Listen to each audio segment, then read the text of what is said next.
भाई जिस तरीके की थर्ड एम्पायर डिसीजन लिए जा रहे हैं, आप देखो जिस तरीके से आपको नज़र आ रहा होगा भाई, जब भी कोई कैच पकड़ता है या तो ऐसे या ऐसे, अगर बॉल अगर नीचे ज़मीन पर टच हो जाए तो नॉट आउट कंसीडर हो जाता है। क्या ऐसे मतलब डिसीजन दिया है। और सबसे बड़ी बात, एक तो होप की विकेट गई पहली इनिंग में, इस तरीके की नो मोमेंटम गिरा।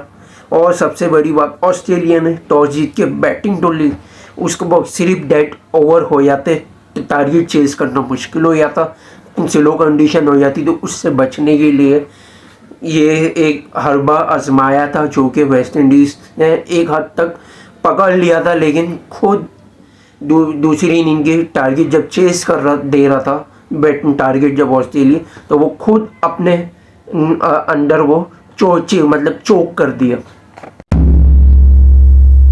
हेलो अस्सलाम वालेकुम, कैसे हैं आप लोग? ठीक है, उम्मीद करता हूँ आप लोग खैरियत से होंगे। और आगाज़ करते हैं। ऑस्ट्रेलिया ने जिस तरीके से बैटिंग ली और जिस तरीके से स्टार्टिंग जो है वो खवाजा ने कोशिश की डिफेंड करने की, कि उसके सूटेबिलिटी कंडीशन वो अपने हिसाब से बेहतरीन एक मुआवजना कर रहा था बैटिंग से। लेकिन सबसे अच्छी जो जेडन सील्स और शमाज जोसेफ ने जिस तरीके से कारकर्दगी की है, बॉलिंग के मुजाहरा दिखाया, कॉन्स्टास को आते के साथ पहले एलबीडब्ल्यू से भी खाया, ग्रीन को आउट कर दिया आते के साथ पे, इंग्लिश की विकेट गिर गई जेडन सील्स की बॉल पे, यानी 3 विकेट आपके 22 पे गिर चुकी थी 15 से 16 ओवर के अंदर अंदर। और फिर जब ट्रेविस हेड आया, ट्रेविस हेड के आने के बाद जिस तरीके से उसने खाता खोला जी, और खवाजा खड़ा रहा, डिफेंड की, विकेट होल्ड की, ट्रेविस ने 30 रन बनाए। तो करते करते तो फिर यहाँ पे ये तकरीबन जो है आपका 89 तक पार्टनरशिप बनी है 90 रन के आसपास। तो फिर जैसे खवाजा आउट हुआ तो बियो वेस्टर आया, जो कि इसकी सूटेबल होनी चाहिए थी कंडीशन। चलो पहली है, पहली इनिंग थी, पहला टूर है वेस्ट इंडीज़ का तो होता है। तो वहाँ से भी जिस तरीके से इन स्विंग की शमाज जोसेफ ने कमाल की कारकर्दगी की। फिर उसके बाद कैरी आया, कैरी को भी जिस तरीके से भी जेडन सीज ने आउट किया, एज निकला इसका। अब खड़ा रह गया खाली ट्रेविस हेड। पैट कमिंस का थोड़ा आसरा था इसका कि थोड़ी सी सपोर्टिव देगा, रन बनवा के देगा। लेकिन ट्रेविस हेड खुद ही फिर अगले ओवर में खुद गिलविस की बॉल पे एक चौका मार के उसके बाद उसका एज निकला है, होप ने कैच पकड़ लिया। फिर पैट कमिंस में थोड़े रन स्टार्स आए, स्टार्स आते के साथ पे विकेट दे गया। फिर नेथन लाइन खड़ा हुआ तो कमिंस ने थोड़े रन बनाए तो वो आउट हुआ। फिर जॉश हेजलवुड गया, यानी आपका 180 पे पूरे पैक हो गया था। ये एक अच्छी साइनिंग थी वेस्ट इंडीज़ की पकड़ने की। लेकिन वेस्ट इंडीज़ ने भी बैटिंग में स्टार्टिंग अच्छी नहीं दी और आपका ब्रैडफेड और कैम्बेल दोनों 16 पे 2 विकेटें दे के थमा के चले गए थे। फिर केसी कार्टी ने थोड़े से रन बनवाए आपका ब्रेंडन किंग के साथ। और जब देखा इख्तिताम होने लग रहा था तो फिर सबसे बड़ी गलती ये की कि केसी कार्टी ने एलेक्स कैरी को बाहर से आउटसाइड एज दे दिया, जिसके सबब वरी के इनको लाना पड़ा नाइट वॉचमैन पे। लेकिन कोई फ़ायदा नहीं हुआ, अगली 2 बॉल पे हेजलवुड उसको खा गया। तो फिर रुस्तम चेज को भी मजबूरन आना पड़ा। तो फिर देखा आगाज हुआ तो चेज ने विकेट को होल्ड करा। लेकिन गलती क्या की ब्रेंडन किंग ने जब 4 स्टंप पे जब बॉल करा रहे थे तो उसकी गलती ये थी कि वो समझा कि बाहर जाएगी, उसने रिलीज कर दी बॉल, जो कि इन स्विंग हुई, अंदर आके बोल्ड हुआ। तो ये सबसे बड़ी नुकसान हुई विकेट वेस्ट इंडीज़ के लिए। और उसके बाद फिर आपका फिर शे होप आया, होप ने फिर थोड़े रन कंसोलिडेट किए, थोड़े तेज़ रन बनाए पहले शुरू में आपके 20-25 रन। उसके बाद फिर ये भी थोड़ी सी विकेट थोड़ी मुश्किल होती जा रही थी, तो इसने भी फिर होल्ड करना शुरू कर दिया विकेट को जो चेस के साथ मिलके, जो कि फिर इसने तकरीबन जो है आपका वो 67 रन की पार्टनरशिप बनवाई। लेकिन चेस अचानक से आउट हो गया आपका कमिंस की बॉल पे एलबीडब्ल्यू। और फिर उसके बाद फिर जस्टिन ग्रीविस आया, और फिर ग्रीविस का भी एज निकला। फिर उसके बाद ग्रीविस आउट हुआ तो जोसेफ के बाद फिर शे होप का एक आसरा बनता था कुछ रन बनाने का। लेकिन शे होप भी फिर 2-2.5 ओवर के बाद वो भी विकेट दे गया, जो कि मैंने आपको बताया कि गलत डिसीजन आउट दिया, वरना थोड़ी सी लीड चढ़ जाती तो ऑस्ट्रेलिया पर थोड़ा प्रेशर बनता। फिर आपका आ गया अल्जारी जोसेफ ने थोड़े रन बनाने लग रहा था तो शमाल जोसेफ फिर 2 चौके लगा के भेजता है उसकी बॉल पे रिवर्स इन स्विंग के चलता बना। जेगन सील्स को आउट कर दिया नेथन लायन ने और जोसेफ नॉट आउट आया। थोड़े से भी ये नुकसान हुआ। ऑस्ट्रेलिया की स्टार्ट हुई। ऑस्ट्रेलिया का वही भी कॉन्स्टा जिस तरीके से फंसा रहा था स्लो खेल और विकेट डॉट बॉल कर रहा था। हवाजा ने थोड़े से रन बनाए थे। जोसेफ उसको LBW पे खाएंगे और उसी के भी अगले ओवर में भी शमाल जोसेफ फिर जिस तरीके से इन स्विंग बॉल के मारा वो कमाल का था। ग्रीन आया थोड़ा है होल्ड करने की कोशिश कर रहा था इंग्लिश के साथ पार्टनरशिप बनाने की, लेकिन इंग्लिश जैसे ही आउट हुआ तो फिर ग्रीन भी विकेट दे गया और वेस्टर के साथ भी हेड की इनिंग की इख्तिताम हो गया दूसरे दिन का। फिर तीसरे दिन का कल आगाज़ हुआ तो फिर आपका फिर हेड और वेस्टर ने जिस तरीके से पार्टनरशिप बनाई दोनों ने मिलके आपका 102 की पार्टनरशिप बनाई जिसमें से फिर हेड दूसरे दिन के इख्तिताम तक तो थका हुआ स्लो खेल रहा था। आपका वेस्टर थोड़े रन बनाता तेज जैसे फिर कल का तीसरा दिन आगाज़ हुआ तो हेड ने थोड़ा फिर तेज़ खेलना शुरू किया तो फिर वेस्टर थोड़ा स्लो हो गया खेलने में। तो फिर वो जोसेफ फिर बी वेस्टर की जैसी विकेट लेके गया उसके बाद फिर आपका ट्रेविस हेड की तो फिर बी वेस्टर भी आउट हो गया क्योंकि पैट कमिंस अच्छी सपोर्ट दे रहा था इसको। लेकिन फिर जैसे स्टार्स आया स्टार्स और कमिंस ने मिलकर भी रन बनाना शुरू किए। फिर स्टार्स आउट हुआ भी जोसेफ की बॉल पे कमाल की आपने इन स्विंग की। उसके बाद फिर कमिंस विकेट दे के गया जोसेफ की बॉल पे। फिर नेथन लायन खड़ा हुआ तो हेजलवुड के 2 एज निकले आउटसाइड जो कि 2 चौके हुए जिसके सब उसके बाद फिर शमाल जोसेफ ने इन स्विंग पे बॉल मार दिए।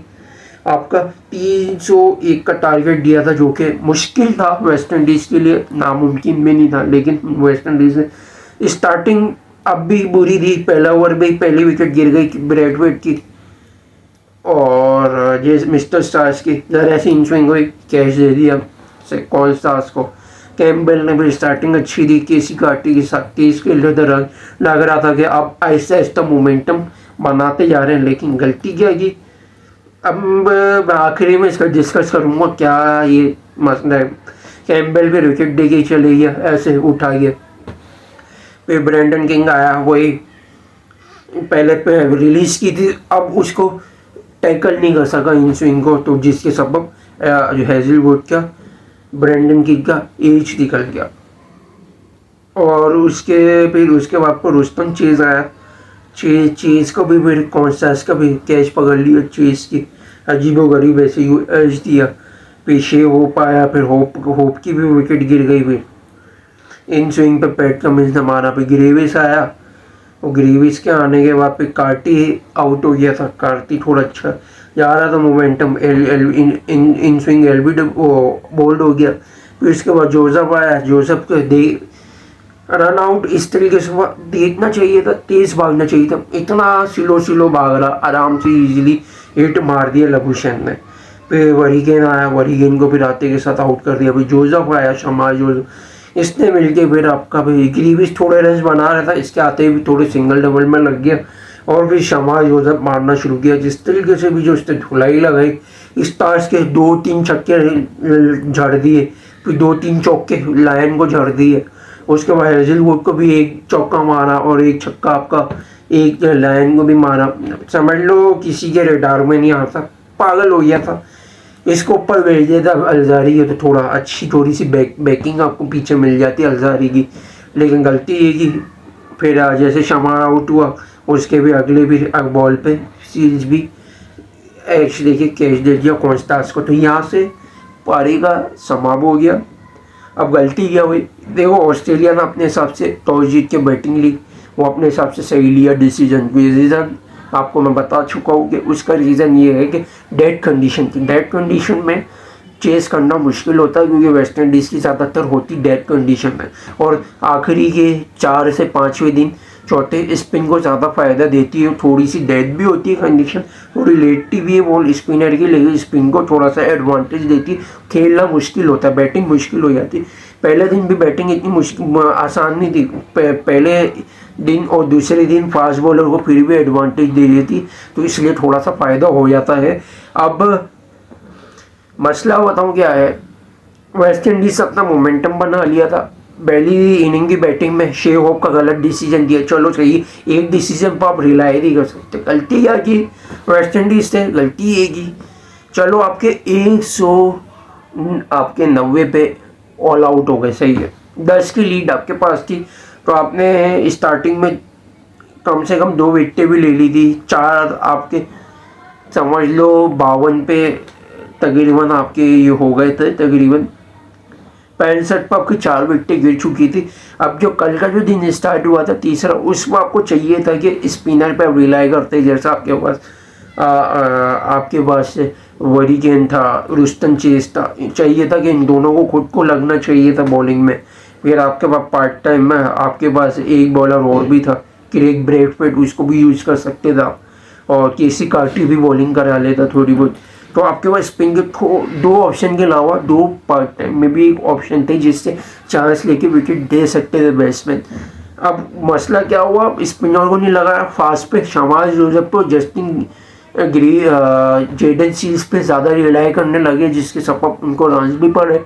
फिर आपने ग्रेविस को भी मौका दिया, उसको भी रन्स पड़े। अल्जारी जोसेफ 4 बॉलर्स पर आप ज़्यादा रिलाई कर रहे थे, तो फास्ट को रिलाई करना नहीं चाहिए था। तो ये एक सबसे बड़ी गलती जिसके सबब वो एक ऑस्ट्रेलिया को थोड़ा सा मोमेंटम मिला और 102 की पार्टनरशिप बनाने का मौका मिला, जिसमें से आप चलो 30 रन भी माइनस कर दो तो 72 रन फिर भी आपके ईजिली बन गए।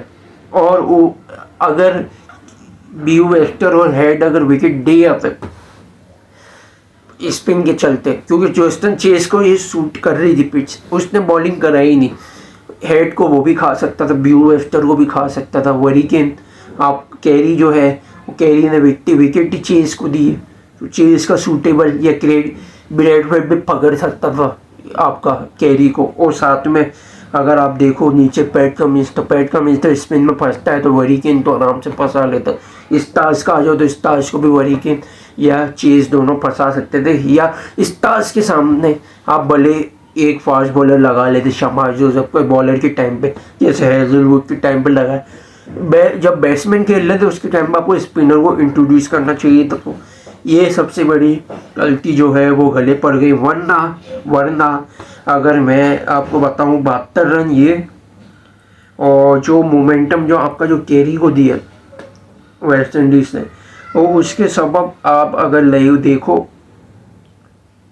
तो 48 रन की वहाँ से, यानी आप 48 और 72 कितने हो गए, 120 रन की जो है वो ज़्यादा रन दिए हैं मार्जिन, जिसके सबब आप अगर 181 का टारगेट होता तो भी डिफेंड करके कम से कम भी फंस आगे भी चेस कर लेता, तो ये एक सबसे बड़ा साइन होता वेस्ट इंडीज़ का। तो ये एक सबसे बड़ी गलती की जिसके सब ऑस्ट्रेलिया को फ़ायदा मिल गया, और ऑस्ट्रेलिया को एक बेनिफिट ये भी मिला है कि थर्ड एम्पायर का जो गलत डिसीजन आया होप का, अगर वो नहीं होता 50-60 रन वो भी बन जाते, तो वो अगर 60-70 की भी अगर लीड होती, ऑस्ट्रेलिया का थोड़ा सा प्रेशर होता और मुमकिन होता कि 150 या 180 पे भी पैक हो जाते थे, 100-120 के टारगेट पे आराम से इजीली चेज करके कल फाते हो सकता था वेस्ट इंडीज। तो ये एक गलती थी। तो लाइक और शेयर और सब्सक्राइब जरूर करिएगा, बेल आइकन को जरूर क्लिक कीजिएगा।